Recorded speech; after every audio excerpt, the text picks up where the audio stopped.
Talking here with my friend Nathan. This guy's just an all-around badass. Known him for quite a while. He used to play with Texas City 2 and he's doing solo stuff now. Releases all sorts of video content every week and just a great musician, but an even better dude. So looking forward to talking to him. How you doing, man? I'm doing well, man. Thanks for that very, very nice intro. I sincerely appreciate it. Yeah, for sure, man. So, take me back to March 17th. Are you playing that day? Are you playing later that week? What's going through your mind at that point? So, what day did the 17th fall on? I can't even remember. Tuesday, St. Patrick's Day. For St. Patty's Day, I normally play every Tuesday at the Hilton. What they had said starting in March, they were like, hey, we might not be doing dates in March. Just kind of keep your eyes open, keep your ears open. We'll let you know. So then they said, maybe, maybe not. And then I believe it was like a few days before that, I got the official email. So I wasn't like blindsided. I was already like, oh crap. Okay. Well, I guess it ain't happening. So, and then once that happened, then I just reached out to everybody else that I already play, like all the other venues, like, hey, I guess this isn't going to be happening, for a while. Yeah. And then they were just like, yeah, it's off for now, which was, obviously Cedar Street, OPA, the Sinesta Taco Project. Yeah. So they were all just like, hey, no, it ain't happening. So I'm like, okay, great. Well, that sucks. But what's the last show you played before this all stopped? So if it was the 17th, bro, so that's funny you mentioned that. It had to have been because I play every second Friday at OPA. So that would have been the second Friday at OPA, that particular Friday. And then the Saturday I usually play Cedar Street.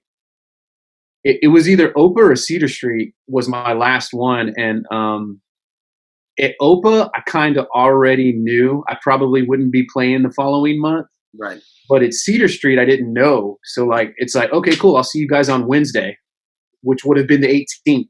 So it was like, yeah. So anyway, yeah. Crazy. Yeah, long story short, as you well know, it sucked, dude. It really sucked.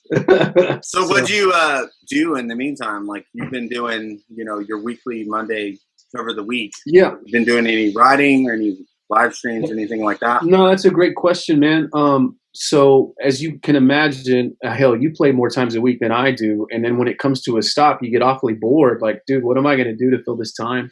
Mm-hmm. So what I did was I really started focusing on, first and foremost, every Monday, cover of the week, 5 p.m. I do that no matter what. So that's always going to happen, or I'm going to try to make it always happen. Facebook, Instagram, YouTube, blah, blah, blah. That's been happening way before the pandemic. Right. It's been over a year. So that I try to make happen no matter what.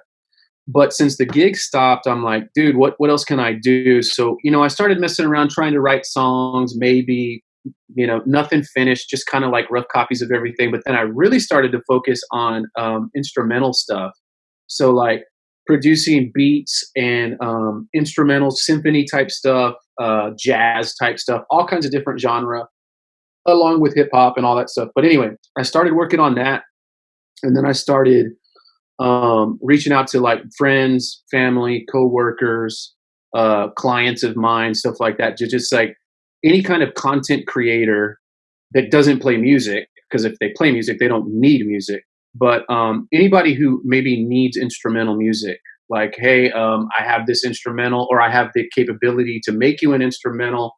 Just kind of give me a vibe you're looking for, and I'll try to make it. I'll send it to you. If you like it, put it on your content in the background, background noise, and then just tag me in it. Like, put me in the link, or, hey, the music is provided by blah, blah, blah. It's like, I'm not asking for money. Like, I would really like to just get my instrumental stuff out there. So I started doing that. I started YouTubing, like, how to get into that and make money. And it's a trap, dude. Like, everybody's in there to try to give you a class on how to do it. And then you have to pay for that class. And I'm like, okay, this is just like it's a trap. So I just started researching it myself, dude. I was like, okay, I'm going to reach out to content creators myself. I'm going to ask them where they shop. Where do you get your beats? And honestly, I approached it like this. I was like, look, I'm not trying to give you my stuff. but I want to be able to access the libraries that you access so that my stuff can be on that library. You can go to that library and you can find me. You can find my stuff and you can pick it or not. Doesn't matter. But at least I'm there.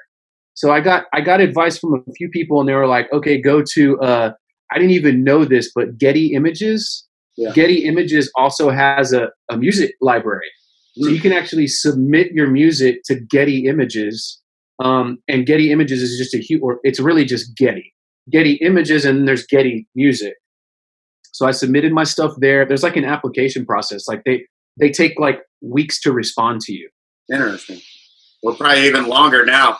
Yeah, exactly. So I know I'm not the only one with that idea, especially through all this boredom. So I went to a bunch of different libraries. I got a notebook. I started writing down all these like usernames and passcodes to all these different places I logged into.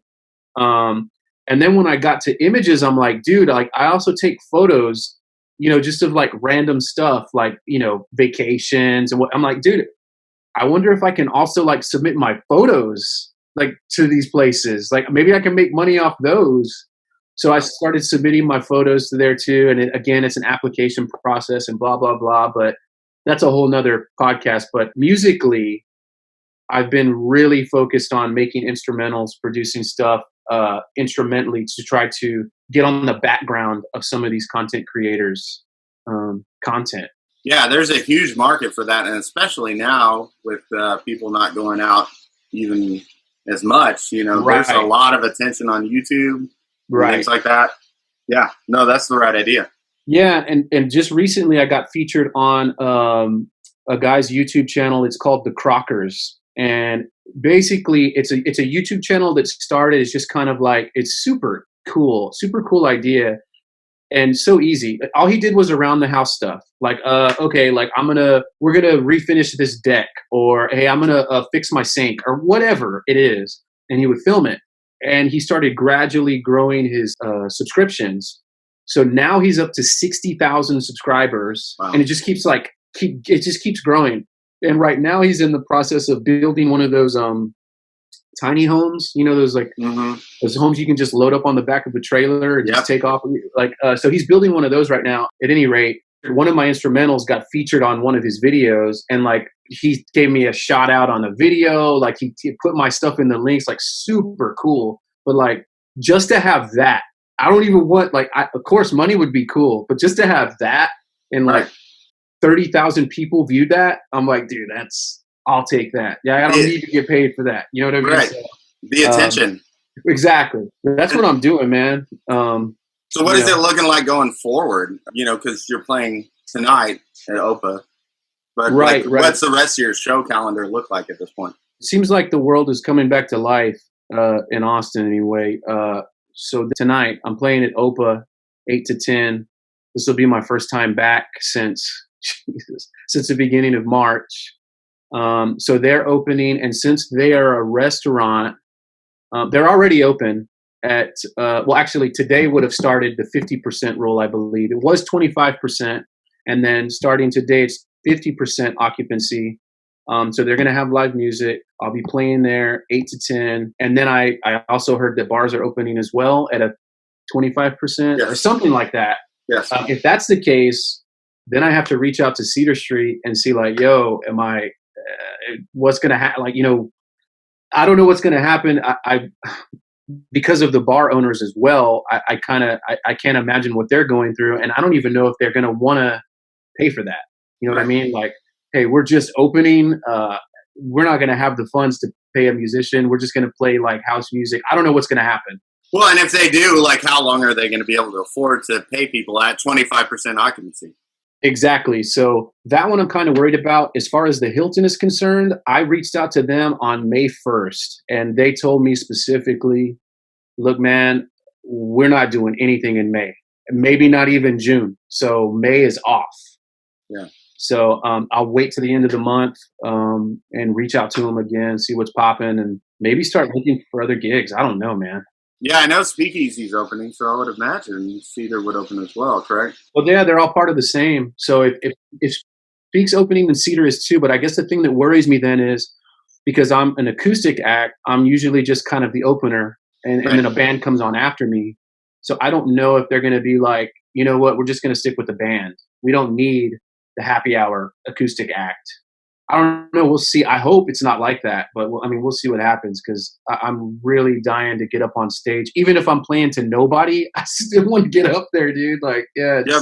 Well, you figure like a lot of people that have been doing live streams and stuff, in a sense, you're playing to no one because no one's there. So like, you could just live stream it or something. Who cares? You know? Right. Do whatever I can, man. Yeah.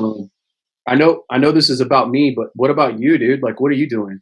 Man, you know, I'm just waiting as well to kind of see who's going to start up, you know, the weekly residencies that I've been doing again and like what shows that I'm going to pick back up. Like I had a show scheduled from back in January for tonight, basically, at Eureka in Dallas, but they're not opening until July. So, Okay.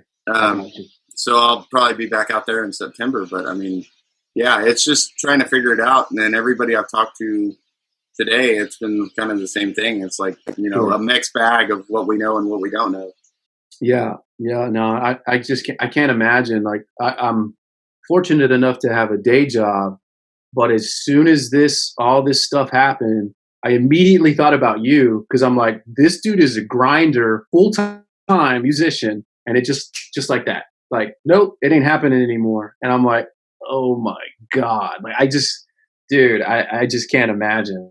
I mean it's been interesting, you know, but no, obviously you're doing things, which is great. And, God knows I was bored too, man. I'm like, dude, what am I going to do? Like thinking of all these ideas, like maybe I can do this, maybe I can try this, and just to keep my mind occupied. But I really focused on these instrumentals and trying to get them into content creators' content because the content I create is pretty weak. I mean, it's a song, it's cool, like whatever. Like if you like it, you like it. If you don't, you don't. But there's no like nothing cool like this. You know, like two people talking. You know, a how to do something, or it's just like okay, it's a 2.5 minute song. You listen and you move on. It's nothing crazy. But I mean, you can get that kind of stuff included on podcasts or on how-to videos or whatever, you know. So there's a lot to be said for that. Right. But I think what you're doing is a great thing, man. I really like this whole podcast interview type thing, especially with people that are going through this because all you do is kind of wonder, man. I wonder what's happening with them. I wonder how it's going, and then you watch something like this and it's like, oh, okay, that's what they're doing. I was hoping that, you know, like to bring awareness to everybody, but also to like, you know, just kind of give the other musicians that were on like some ideas of different things that they could do. Of course. You know? Yeah. What are you hearing as far as other musicians aside from doing live Facebook feeds and stuff? What else? Yeah. So you've got some people that are doing the live streams, like you said. You've got people that are, you know, working on records, finishing stuff up, projects like that. Right. You've got people that are, you know, just practicing and learning new covers for, you know, when things do go back. Sure. You know, people that are scared, you know. Yeah, so, like, I mean, it's really, it's been an intense day of various different opinions on this thing, you know. Dude, I bet. I can only imagine, man. It's a really tough spot. We're living in history right now. There's I'm curious to see what happens when everything settles, to see how it pans out, how it works out. And I've always treated my gigs as something that's not permanent. Like I know I'm not going to be playing at the Hilton or Cedar Street or Opa forever. So I'm like, it's not a matter of if the gig comes to an end, but when. It's going to happen. And that's why I'm like, damn, like I wonder, since, you know, people are working from home now and people are cutting costs and all this stuff, I just wonder if we are going to be the first ones to go. Sure. We're going to be the first cost that they're going to be like, you know, we really don't need that. Like it's just kind of extra, like, you know, whatever. Yeah. And I think some places will, and hopefully most places won't, but you know, like, I think it's a definite possibility, like you say. Yeah. And it's just, it's something that crosses my mind. And it would suck if that happened, but it's definitely something that I think about, you know. So like when we were talking to Joe Nick Patowski like mhm. about it, you know, and we were really talking about like the over corporatization of South by, Right. and just how that kind of, you know, like it shoves the local musicians out of the area for kind of the week, and you know, Sure. like we were talking about like how do we get it back to, you know, like a more focus on local, and he said, well, the time is now, Hmm. you know, with everything coming back, like it's the time for everything to get reset. So Yeah. like that being said, like what would you like to see going forward? Like either people playing more original music or like, You know, brother, that's a great question. I and I think so I'm also in the hip hop game kind of too, as you know, mm-hmm. like rap record and whatever. But at any rate, there's a hip hop slash EDM bar downtown called Scratch House. Yeah. Now, Scratch House, there's a DJ there that DJs there frequently, and his name's DJ J-Ro. This dude he might do a couple a month actually. Well, not now, but when this COVID stuff Right. wasn't happening, called Everything Local. So basically, and this is what I remember when I first started playing live music, and I know you were in the same boat. Like he does showcases randomly, you know, during the month of just live, like 5 local acts. Like, okay, 5 local acts, whatever. And this is all hip hop, of course. But I'm like, dude, what happened to that? Like, remember whenever we did like open mics on Sundays, right? Obviously. Yes. But then like it was one Thursday a month, they would do a open mic night showcase, like 5 acts.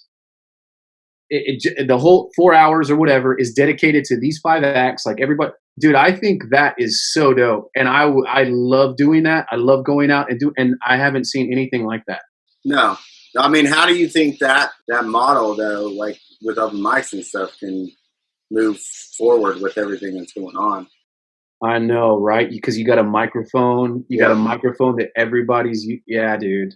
Now I was talking to Raul earlier, and he said that he plans an open mic, and one of the things he was going to do is he was going to like assign the people to it beforehand, and then Hmm. everybody brings their own microphone and stuff. And That's actually not a bad idea. Bring your own mic. I mean, it's not that difficult to do with XLR. You're good to go. Dude, I think that's an easy way to get around it. Um, I love open mic nights, dude. If I could go to every single one of them during the week, I would. Um, but I really like the showcases as well. Like we used to do back in, what was it, like 2013 or whatever it was. I don't know. It's been a minute, but those were cool, man. And then Julie Nolan used to do an open mic night at Waterloo Ice House on 38th and Lamar. Now it's Docks. But she did the same thing. She did a showcase, like a monthly showcase. I think that is so cool, especially for musicians that are just starting, because it's like, damn, not only am I open mic musician and I get my slot in and I play 3 songs and I go home or I, socialize, but now I got a showcase. Like I can actually advertise this. Like, yo, I have a legit gig. This is not an open mic night. a time slot. Exactly. Yeah. That I wish was more dominant than what it is now. It seems like it's been fading, just getting worse and worse. Like, and I don't know what it is, man. I don't know if it's a money thing. Because when I was doing showcases, and I'm sure you can say the same, I didn't care if we got paid. But maybe it's the organizer. I don't know. I mean, obviously Julie stopped doing it because Waterloo closed. So nothing against Julie, but Yeah. but like I don't know what it is. If it's a financial thing or whatever, or the owners are like, nah, we don't want open mic nighters. Like, nah, man, it's a waste of time. I don't know, but I can tell you, I miss it. Yeah. I think that was so much fun. Open mics and The and community. of course, yeah, the community, man. It was. I mean, that's how I got into playing live music was open Yeah. mics, dude. Like, so I don't know. Yeah, and this is, I guess, for me doing these interviews, it's kind of been similar to that, because getting to catch up with everybody and find out what everybody's been doing. And so much of the open mic and the showcase environment was that. It's not about actually playing. It's about talking to the other people that play. Yeah, no, and I love it, man. for better or worse, I love watching other people have the courage to get up on stage, play it even, and I've never been against people who play just covers either. Yeah. Because even if you're up there playing a cover, you're playing your version of somebody else's shit. So I will always have respect for anybody who can get up there and strum a note in front of people, man. And I remember I used to go to open mics, dude, in Kingsville, Texas, which is like, small town. Mm-hmm. And I remember when I first started doing open mics, that's all I would do is covers. I had originals in the bag, but I'm like, I'm not going to perform originals in front of people. Like, they're stupid. Like, I don't want to, no way. But I remember the host of the open mic night I used to go to would basically bag on people who didn't do originals. Wow. And I'm like, really? Like, I've never understood that. So at any rate, man, for better or worse, covers or originals, I love open mic nights, man. And I wish there would be more open mic night showcases or local showcases, as you said. I think that'd be great. Mm-hmm. I agree, man. So kind of some of the stuff, like where can people find you online? Like you talked about earlier about the instrumentals and everything like that, but like, sure, man. Just shout out all your links or the show tonight, etc. Yeah. So solo acoustic singer-songwriter stuff.